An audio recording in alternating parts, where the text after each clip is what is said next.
हो रहे हैं वो शख्स कोई मोहताज नहीं है जिनका नाम बच्चा पूछा जाए तो बच्चे से ही पूछा जाएगा कि आनंद मिश्रा कौन है, तो वो भी बता देगा आनंद मिश्रा कौन है। ये एक्स IPS ऑफिसर रह चुके हैं और फिलहाल अभी बक्सर में जो लोकसभा चुनाव होने वाला है उसके उम्मीदवार के तौर पर यहाँ पे अभी बक्सर में आए हुए हैं। सर मैं सबसे पहले आपसे एक सवाल मेरा यही रहेगा, आपने IPS को क्रैक किया जो कि सबसे टफेस्ट पेपर कहा जाता है, उसके बारे में थोड़ा सा इसमें बताइए कि वो IPS पेपर जो है कैसे आपने क्रैक किया था, और सबसे बड़ी बात है आपका उम्र उस टाइम 22 साल का बताया जा रहा है। नहीं, इसमें देखिए नहीं, ये गलत है, इतना नहीं, क्योंकि मैं 5 साल पहले स्टेट सर्विस में था तो ये नहीं था।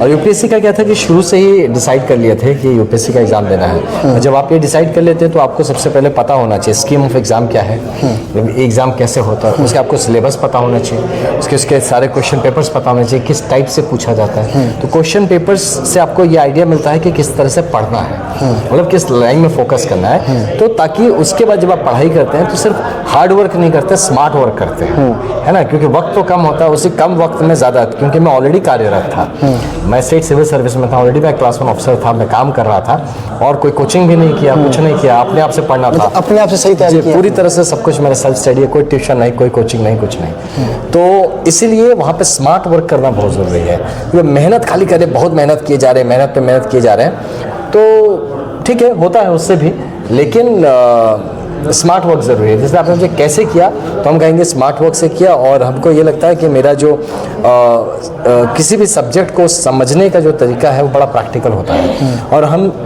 शब्दों में नहीं जाते हैं कि वो कैसे लिखना है, क्या लिखना है, क्या लिखना है, वो ज़्यादा ज़रूरी है।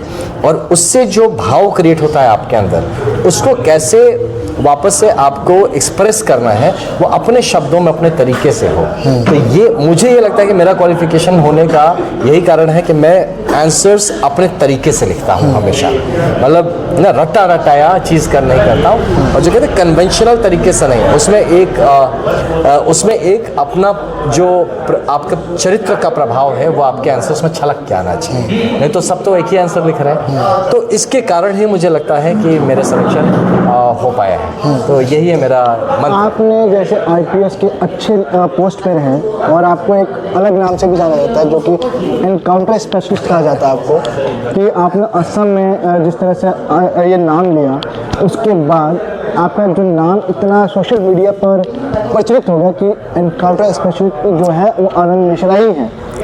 तो इसके बारे में आपको क्या एकदम से नाम सडन आपको कहाँ से मिल गया? नहीं, पता नहीं, मतलब लोगों ने क्रिएट कर दिया, मैं तो बोलूँगा आप ही लोगों ने क्रिएट कर दिया मनीष जी। ऐसा कुछ नहीं है, मैं बाकी पुलिस अधिकारियों की तरह मैं भी एक अधिकारी रहा हूँ, और सबने काम किया, मैंने भी काम किया है, तो मैं अपने आप को बहुत ज़्यादा आंकलन नहीं करना चाहता, स्वयं का इतना बड़ा आंकलन नहीं। ये ज़रूर था कि जिस परिस्थितियों में मुझे काम करने का मौका मिला वो बहुत ही क्लिष्ट था, असाधारण परिस्थितियाँ थी, जहाँ पे मेघालय में गारो हिल्स में स्पेशली, कि जहाँ पे कि आपका हर दिन एक चैलेंज से भरा होता था, कि आपका दोपहर हो कि नहीं पता नहीं, शाम हो कि नहीं पता नहीं। तो ऐसे तरीके से काम करने में अनफॉर्चुनेटली आप पुलिस हैं और ऐसे क्षेत्र में काम करते हैं तो मुठभेड़ होंगे ही, तो इसीलिए कहीं ना कहीं अब लोगों को एक थोड़ा फिल्मी सा ऐसा लगता होगा, तो ऐसा नाम दे दिया। बट मैं इस नाम को बहुत अपने ऊपर, इसको मैं एंजॉय नहीं करता हूँ।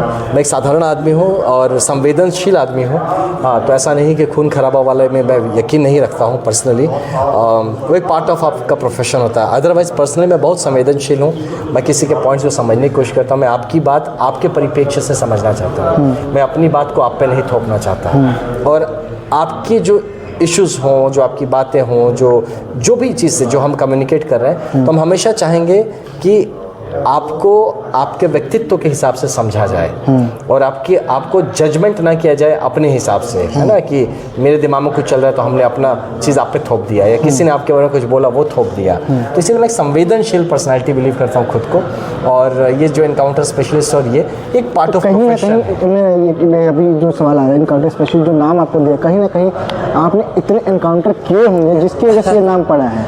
अब क्या है कि मैं बताया ना, मेरा क्षेत्र ही ऐसा था कि वहाँ आप रहते तो शायद आपको भी ऐसे मुठभेड़ का सामना करना पड़ता। अच्छा। हाँ, मैं खोज के थोड़ी ना कि खोज के मार रहा हूँ, ऐसा नहीं था। मतलब कोई पर्सनल नहीं था, बट पर्सनल कुछ नहीं था, वहाँ पे जो सिचुएशन ऐसे होते थे कि मिलिटेंसी चरम सीमा पे थी। तो अगर ऐसे सिचुएशन में जब मुठभेड़ होता है तो मेरा प्रशिक्षण अच्छा है, मैं धर्म के लिए लड़ता था, तो इसलिए मैं जिंदा हूँ शायद। नहीं तो मेरे भी मरने के आसार उतने ही थे जितना कि दूसरा पक्ष क्या था।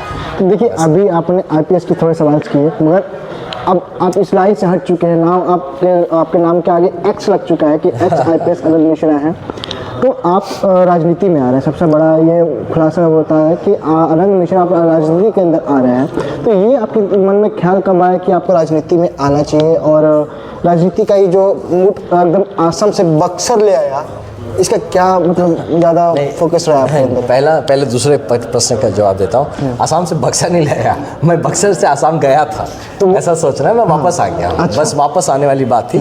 और वो जाना क्योंकि आप एक ऑल इंडिया सर्विस के अफसर होते हैं, तो आपकी प्रतिबद्धता होती है कि आपको जहाँ भी जॉब दिया जाए, जहाँ भी डिप्यूट किया जाए, वहाँ आपको जाके काम करना है। इसलिए मैं गया था, वापस घर आ गया, ये बात।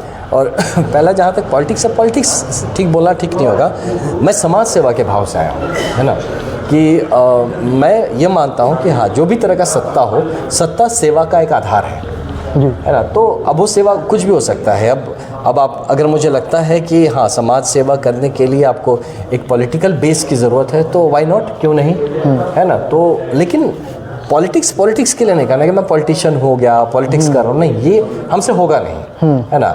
मैं एक सेवक रहा हूँ, है ना, और एक संघ का छोटा सा कार्यकर्ता रहा हूँ हमेशा से अपने हिसाब से, और सर्विस में रह के भी या जैसे भी मैं कार्यकर्ता ही रहा हूँ। तो अभी भी उसी कार्यकर्ता भाव से मैं हूँ यहाँ पे, सेवक भाव से हूँ, समाज सेवक भाव से हूँ। अब इसका स्वरूप पॉलिटिकल होगा या नहीं होगा, वो मे भी आने वाले कुछ दिनों या महीनों में पता चलेगा हमें। लेकिन मेरा मूल मंत्र यही रहेगा कि मैं जन सेवक रहूं, मैं जन सेवा में लिप्त रहूं, और जो भी चीज़ करूं वो जन कल्याण का हो, और जो कहते हैं ना कि सबके जन हित में हो और जन के जन सेवार्थ हो। तो इस जिस तरह से आपने जन की बात की है, मगर जो जन है वो जानते हैं आपको कि आप एक ऑफिसर रह चुके हैं, IPS रह चुके हैं, तो कहीं ना कहीं उनके अंदर एक मन में डर भी रहता है कि यार अब उनसे हमें मिलना है, तो कहीं ना कहीं डर की वजह से नहीं मिल पाते हैं। मैं बताऊं, बिल्कुल नहीं रखी है मेरे भाई मनीष भाई।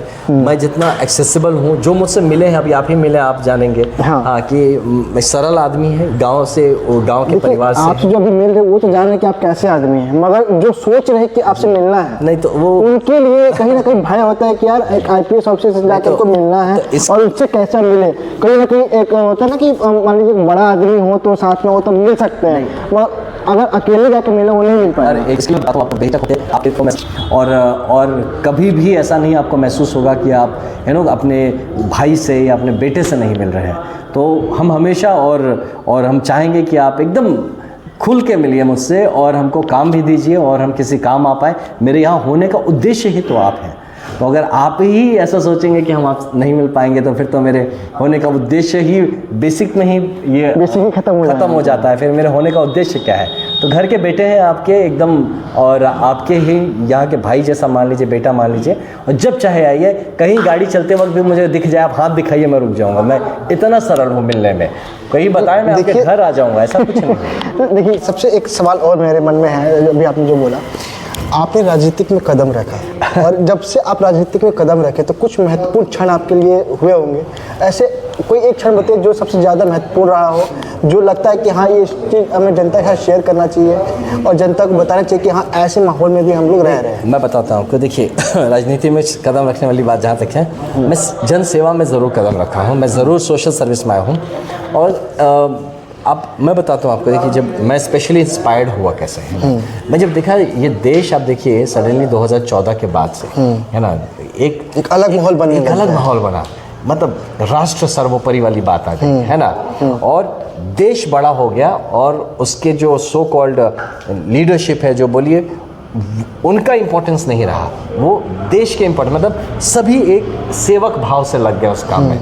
तो जब ये महसूस हुआ, और जब अब मैं खुद एडमिनिस्ट्रेशन में रहा हूँ, खुद गवर्नेंस के साथ हूँ, जब देखा हूँ कि ये देश ना, अब पहले होता देश चलता था, और साथ में चल रहा है तो कुछ कुछ बनते चलता था। अभी पर्टिकुलर फोकस बनाने में निर्माण हो रहा है ना।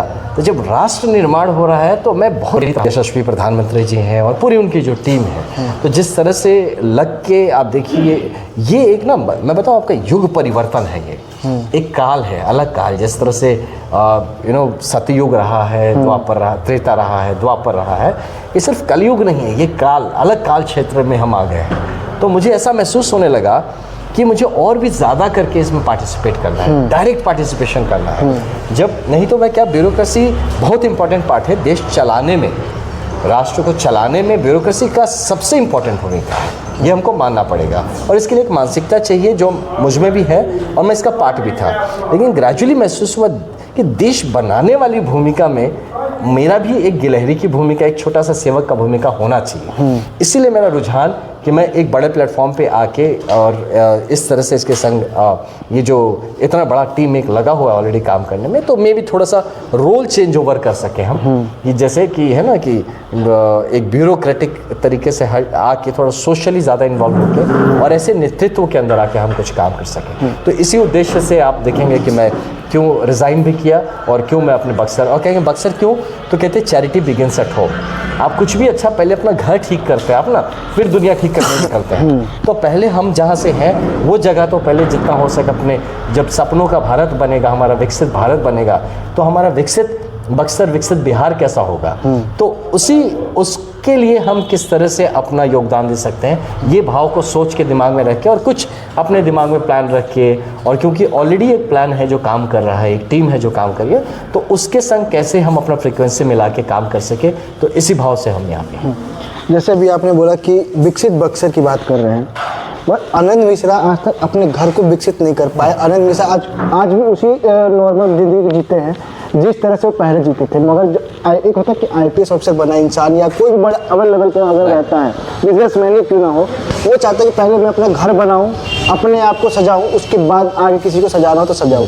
बट आपने ऐसा कुछ नहीं किया और आपने शुरू से, मैं जब से आपको देख रहा हूँ सोशल मीडिया के द्वारा, उसमें कहीं ना कहीं आप रक्तदान की बात करते हैं, हेलमेट के बारे में बात करते हैं, कभी लोगों को जगाने की कोशिश करते हैं, युवाओं में जो नशे की ओर जो भागते हैं उनको जागरूक करने की कोशिश करते हैं कि आप इस लाइफ में जाके इस लाइफ में आप जाएंगे तो ज़्यादा वैल्यू होता है। तो ऐसी जो सामाजिक चीज़ों को आप कर रहे हैं, आप जब IPS ऑफिसर तब भी कर रहे थे, उसके बाद भी कर रहे थे, ये जो लाइन आपके अंदर माइंड में आता है कि आप युवाओं को इस तरह से जागरूक करें, ये कब आया, क्यों आया एकदम से, क्यों सडन आपके माइंड में यही आ रहा था? सडन नहीं, देखिए सबसे पहले आपने एकदम बहुत अच्छी बात कही। कोई पूछेगा कि अपना घर पहले आप नहीं बनाए और आप विकास की बात कर रहे हैं, है ना।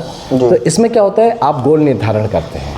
मैंने अपने गोल को कहा ना, मैं अहम ब्रह्मास्मि से सोहम ब्रह्मास्मि तक आ चुका हूँ।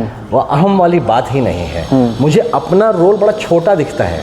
अगर किसी के विकास पे कार्य करना है तो किसी बड़े प्रोजेक्ट पे काम किया जाए। घर तो बन जाएगा गुरु, बहुत बड़ा बात नहीं है। ये कल एक लोन के लिए अप्लाई करिए, EMI पे पैसे मिल जाते, घर बन जाएगा, रातों रात बन जाएगा। लेकिन मुझे ये लगता है ना कि जब अपना घर बनाने हम चले तो मेरे जो परिवार में है, गाँव में है, तो ये महसूस हमेशा हुआ यार कि ऐसा क्यों हो कि हम IPS हो, मेरा घर अलग से चमके। तो मैं एक समाज का प्रोडक्ट हूँ, मैं पर्सनल नहीं हूँ कि अपना घर तो हम चमका लिया, मेरे बगल वाले घर में हो सकता है खाना ही नसीब ना हो रहा है।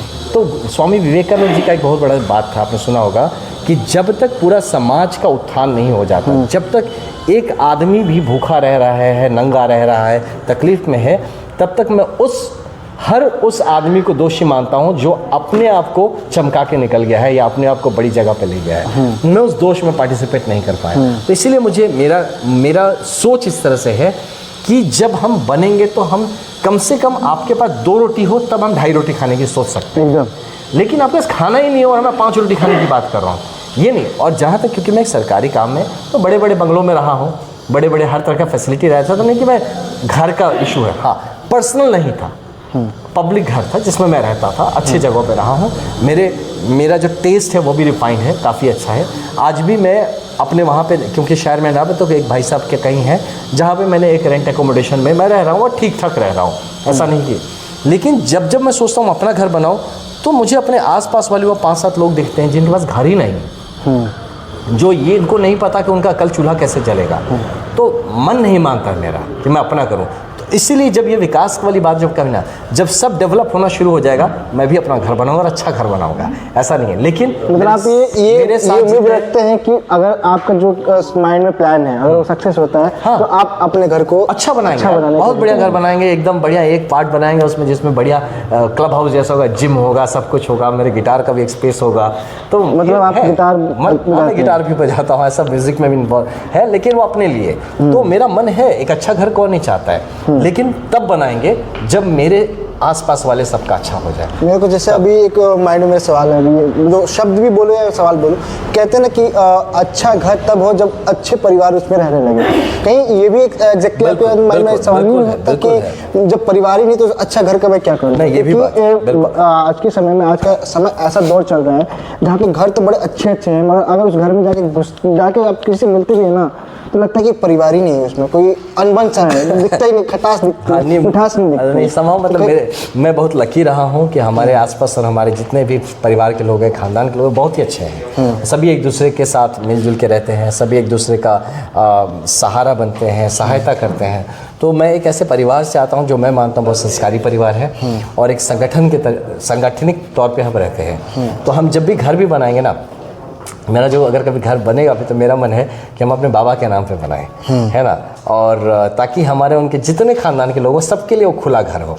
तो ये हाँ, कि जैसे कि आजकल के बच्चे शहरों में बस जा रहे हैं कुछ, तो कभी भी वो चाहे किसी के चाचा के बेटे के बच्चे हों, किसी के हों, उनको लगे कि गाँव जाना है तो वो घर रहे, हम भाई अपने गांव जा रहे हैं, तो वो एक कॉमन घर रहे जो कि सब आके वहाँ रह सके, और उस परिवार का एक वृहद परिवार होने का वो महसूस कर सके। लेकिन ये सपना मेरा तब होगा जब मैं बाकी जो चीज़ बता रहा हूँ, एक जनरल विकास के ट्रेजेक्ट्री पे सब लोग जब शुरू हो जाएगा, सब बनने शुरू, तब मैं उस प्रोजेक्ट पे काम करूँगा। बट अभी उस पर मेरा पर्सनल चीज़ों पर ध्यान नहीं है, मैं पब्लिक चीज़ों पर अभी ज़्यादा ध्यान है। जैसे आप पब्लिक की बात करें, अभी मैंने आपसे सवाल किया भी है कि जो युवाओं को जिस तरह से आप जागरूक कर रहे हैं कि हेलमेट का, मैं वही आ रहा था हाँ। उसके नशे से जो दूर करने की, ये आपको बताऊं, क्योंकि मैं एक पुलिस अधिकारी भी रहा हूं, बचपन से मेरे अंदर ये एक कैरेक्टर है। ये मैं पुलिस बना भी इसीलिए क्योंकि मेरा कैरेक्टर बचपन से जब स्कूल में भी था तो यही था कि जो कमज़ोर है उसका पक्ष लेना, जो गलत हो रहा है उसका आप उसके अगेंस्ट आप आवाज़ उठाना, जो सही है उसका प्रोटेक्शन करना, चीज़ों को बैलेंस करके रखना, जो एक मर्यादा के विपरीत है हाँ, तो उसमें हस्तक्षेप करना, जो डिसिप्लिन या जो डिसिप्लिन के विपरीत है, वो किसी तरह का नशा वगैरह, हमारे मित्र दोस्त कभी किसी नशा में उनका विरोध करना, तो ये एक दिमाग में हमेशा से था। तो ये इसी के चलते शायद मुझे महसूस हुआ कि पुलिस ही एकमात्र प्रोफेशन है जहाँ मेरा एप्टीट्यूड, मेरा जो कैरेक्टर है, चरित्र है, जहाँ सटीक बैठता है वो पुलिस है। तो पुलिस में भी मैं अपनी चरित्र को ही जी रहा हूँ। पुलिसिंग का तो काम है ही, लेकिन ये मैं सिर्फ काम के रूप में नहीं करता हूँ, ये मैं अपने भाव को पुलिस के द्वारा इसको मैं प्रस्तुत करने में कामयाब रहा हूँ। कैसे कि जैसे अब रोड सेफ्टी, जैसे हेलमेट का एग्जांपल बता लीजिए, सीट बेल्ट।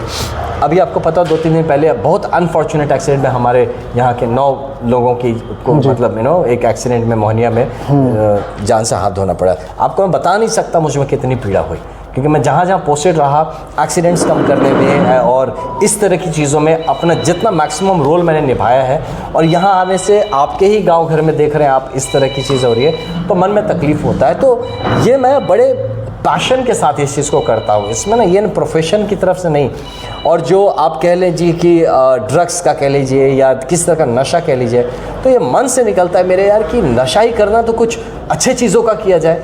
कितना बढ़िया बढ़िया चीज़ें नशा करने का है ना, खेल कूद का नशा हो सकता है, आप कल्चरल चीज़ें के म्यूज़िक का नशा हो सकता है, किसी की मदद करने का नशा हो सकता है, किसी कमज़ोर के साथ खड़े होने का नशा हो सकता है, समाज के लिए कुछ कर गुजरने का नशा हो सकता है। ये सब छोड़ के ड्रग्स में, दारू में, इस तरह का नशा ये तो आपको बर्बाद करता है। आज के समय में जिस तरह से युवा इस फील्ड को छोड़ के नशे वाली फील्ड में जा रहे हैं, जहाँ ड्रग्स की बात जो हम कर रहे हैं, अब बक्सर एक ऐसा राज्य है जहाँ की यूपी भी बगल में है, और बक्सर बिहार के अंदर जिस तरह से शराब बंदी है, उसके बाद भी शराब के जो टैंकर्स हैं बक्सर के अंदर आते हैं और बक्सर में पकड़े भी जाते हैं, तो कहीं ना कहीं बक्सर में बिक भी रहे होते हैं। तो नहीं, ये सब चीज़ पे काम करना है। देखिए किसी भी ड्रग्स या नशे पे बात करना तो उसका 3 pronged अप्रोच होता है। मैं पुलिस वाला रहा हूँ, मैंने काम किया इसलिए बता रहा हूँ। 3 तरीके से उसका समाधान के लिए हमको लड़ना पड़ता है। पहला होता है आपका सप्लाई रिडक्शन, मतलब जैसा ड्रग्स या दारू आना ही हम बंद कराएं, ये पुलिस हमारा काम, एडमिनिस्ट्रेशन का काम होगा कि सप्लाई रिडक्शन करना है।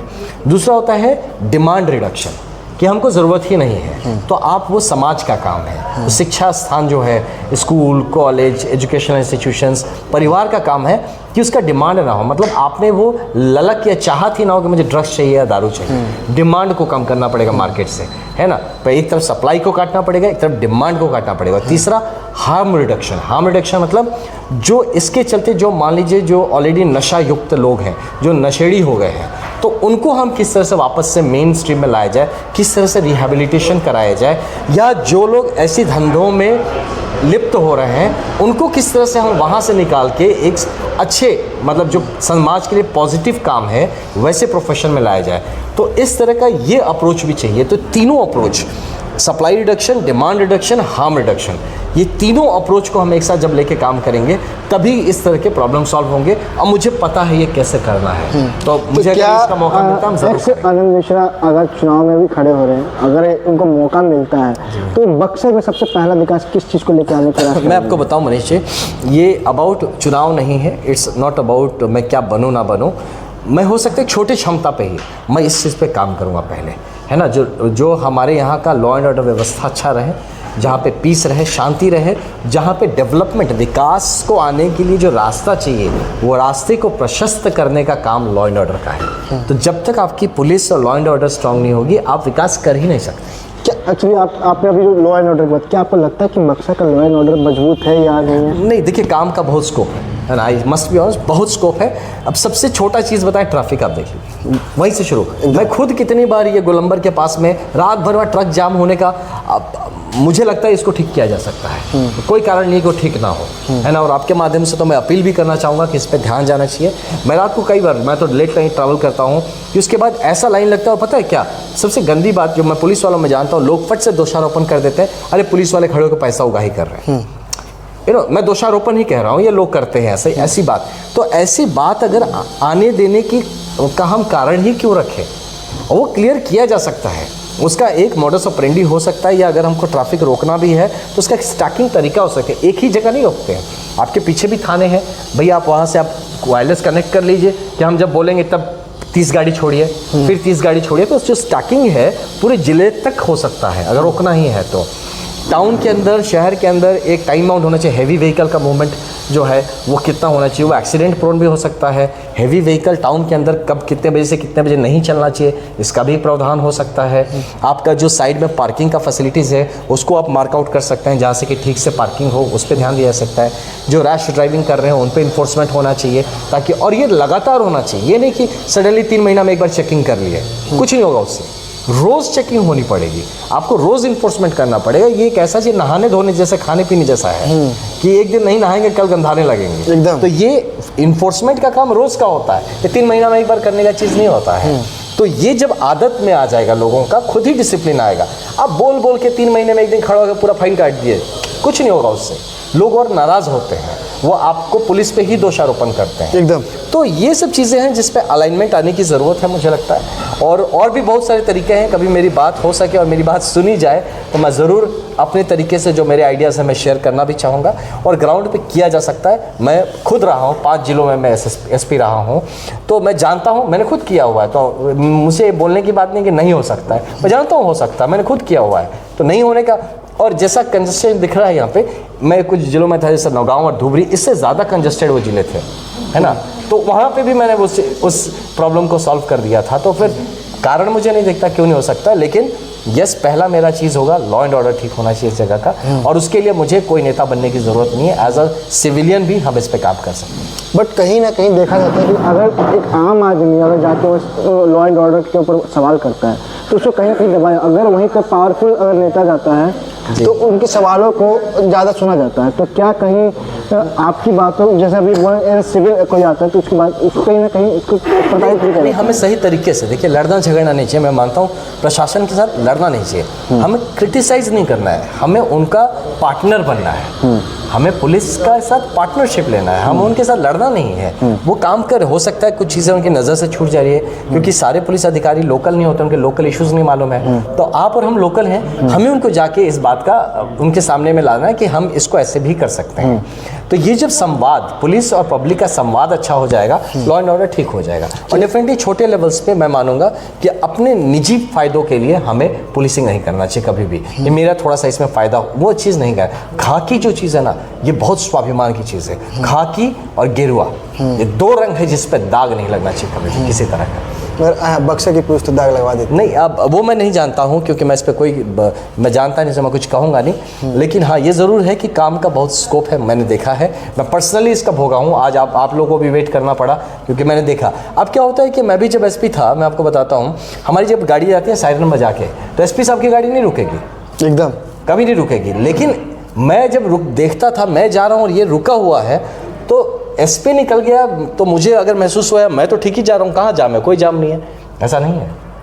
एज अ कॉमनर आपको घूमना है। मैं बाइक इसलिए बाइक चलाता था ज़्यादा, कि चुपचाप बाइक लेके निकल जाए, समझ में आ जाएगा कहाँ क्या चल रहा है। तो ये इस पे ध्यान देना ज़रूरी है। पब्लिक के लिए ये छोटी छोटी चीज़ें बहुत मायने रखती हैं। आप बड़े लेवल पे क्या करते नहीं करते, पब्लिक को उससे ज़्यादा लेना देना नहीं। पेटी क्राइम, छोटी छोटी चीज़ों से पब्लिक को अफेक्ट पड़ता है। इस पर जिस दिन नज़रदारी हमारी बेहतर हो जाएगी, बिलीव मी, हम अच्छे बेहतर पुलिसिंग की तरफ जाएंगे। चलिए, अब थोड़ा राजनीति से लेके अब कुछ सवाल रह गए हैं, उसको ख़त्म करते हैं फिर। जैसे अभी आप चुनाव में भी खड़े हैं, और आपके नाम से जो जिस तरह से बक्सर के अंदर आपका नाम एकदम उजागर हुआ है, कि लगता है कि कहीं ना कहीं अगर आप जो सांसद के बाद जो हमारे जो अश्विनी कुमार चौधरी, उनके बाद आपका नंबर आता है, उसमें आपका नाम भी आता है, तो आपको क्या लगता है कि अगला चुनाव जो लोकसभा का होने वाला, उसमें आपको सीट मिल सकती है? नहीं, देखिए, ऐसा बिल्कुल आप ऐसा नहीं सोचना चाहिए। हमारे माननीय सांसद जी बहुत आदरणीय हैं, सांसद ने बहुत अच्छा काम किया और आगे भी करते रहें। हम तो यही चाहते हैं कि नेतृत्व भाव में रहे, हमेशा रहें, है ना। हम लोग एक साधारण जनता है, यहाँ के एक साधारण वोटर है, एक साधारण कार्यकर्ता है। तो हम चाहेंगे यहाँ जो भी रहे, हम बस उनको मदद करते रहें। हाँ, उनके साथ मिलके वो जो अच्छा काम यहाँ का विकास करते रहे, हम भी उनके टीम का हिस्सा बन के काम करते रहें। तो मेरी इतनी ही सोच है। मैं आगे ज़्यादा नहीं सोच रहा हूँ मैं क्या मिलेगा नहीं मिलेगा, क्या होगा नहीं होगा। बट ये ज़रूर है कि मैं हूँ यहाँ, और चाहे जो भी मुझे अगर बाई चांस कुछ मिल जाता है तो फिर उस लेवल पे काम किया जाएगा, नहीं मिलता तो जिस लेवल पे उस लेवल से काम, लेकिन काम करते रहना। यस, काम तो हम करेंगे, चाहे हम जिस भी रोल में, छोटे रोल में छोटा काम करेंगे, बड़े रोल में आएंगे बड़ा काम करेंगे। लेकिन हम कभी किसी का, हम लोग को विरोध नहीं करना चाहिए कभी, क्योंकि जो आदमी अच्छा काम करे, जो जगह पे बैठा है, हमेशा उसका साथ देना चाहिए। ये आपका और हमारा धर्म बनता है, क्योंकि जो भी जिस जगह पे है वो किसी अपने अच्छे गुणों के कारण से है, ये समझना चाहिए, है ना। कोई भी हमेशा आउट रूल नहीं कर दीजिए। जो जहाँ है हमारा और आपका, क्योंकि हमें बक्सर से प्यार है ना, हमें बिहार से प्यार है, तो जो लीडरशिप पोजीशन में है बस उसको सपोर्ट करते रहिए, उसको आगे बढ़ाते रहिए, चाहे आप हो, चाहे कोई और हो, चाहे हम हो। हमारा ये रोल है कि हमें क्या चाहिए, लास्ट में विकास चाहिए, वो चाहे किसी माध्यम से आए, क्या फ़र्क पड़ता है, विकास होते रहना चाहिए। तो उस एक लक्ष्य को लेके हमें काम करना है। मेरा बस आखिरी सवाल ये रहेगा, अब बक्सर को लेके क्या कहना चाहेंगे? बक्सर को लेके देखिए, ये जो बाकी सब कहते हैं वो बात तो है ही, विश्वामित्र की तपोभूमि, श्री राम जी की के विद्यास्थली, है ना। तो ये सब है, मैं मानता हूँ। लेकिन इसके साथ मैं देखता हूँ बक्सर एक बहुत ही रिच पोटेंशियल वाला डिस्ट्रिक्ट है। एक तरफ आप देखिए कि जो उत्तर प्रदेश के साथ जो बॉर्डर है ना, वहाँ बॉर्डर है, गंगा है हमारे पास, एक बड़ा ट्रांसपोर्ट का मतलब कनेक्शन हो सकता है अगर गंगा को हम ठीक से, अपनी गंगा माता को यूज़ कर सके। ये एक गंगा जी के जो हम दक्षिण में एक जो क्या कहते हैं उसको, फर्टाइल लैंड्स, जो फर्टिलिटी की बात करें तो शायद one of the most fertile, उर्वरा ज़मीन का हम मालिक हैं, है ना।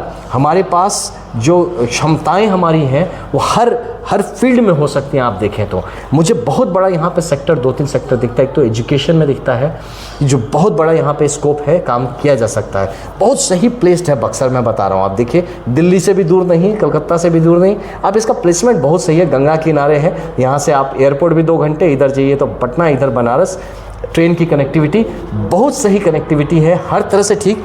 इसको बस सजा लेना है हमको। एजुकेशन हब, हेल्थ हब, यहाँ जहाँ देखिए, यहाँ पे आपको पता होगा माता अहिल्या जो कहते हैं पत्थर बन गई थी, उनको यहाँ पे वापस स्वरूप दिया गया इंसान का भगवान राम के द्वारा, तो ये जगह हील करने का है, ये जगह लोगों का इलाज कर देने का है, तो वो भी जुड़ा हुआ है यहाँ से। तो यहाँ उनके नाम पे एक सुपर स्पेशलिटी ये हेल्थ फैसिलिटी आ सकता है और भी बहुत कुछ आ सकता है। तो आप देखिए लॉ एंड ऑर्डर के हिसाब से इसको अच्छा होते ही यहाँ का कमर्शियल वैल्यू बढ़ जाएगा इस जगह का, है ना। आजकल ऐसे ही दाम बढ़े हुए हैं, पता नहीं क्यों दाम बढ़े हुए हैं, हाँ, लेकिन इसका कमर्शियल वैल्यू बढ़ेगा जब यहाँ का हमारा देखिए आप एग्रीकल्चरल सेक्टर में इतना अपॉर्चुनिटी है बॉस। मैं बताता हूँ, मेरे पास पूरा इसका वाइट पेपर तैयार है कि एग्रीकल्चर एग्रो बेस्ड इंडस्ट्रीज हम कैसे यहाँ पे और एक्टिवेट कर सकते हैं। सर्विस सेक्टर्स हम यहाँ पे बहुत सारे ला सकते हैं, और मेरा बताऊंगा आपको बात धीरे धीरे। सर्विस सेक्टर पे यहाँ बहुत काम हो सकता है, यहाँ के लोगों में क्षमता भी है और काफ़ी काम करने की का स्कोप भी है यहाँ पे। यहाँ से सब जो बाहर भाग रहे हैं ना सारे लोग, ज़रूरत नहीं पड़ेगा, सबका सबको यहीं काम मिलेगा, नौकरी मिलेगा, बहुत चीज़ें कर सकते हैं।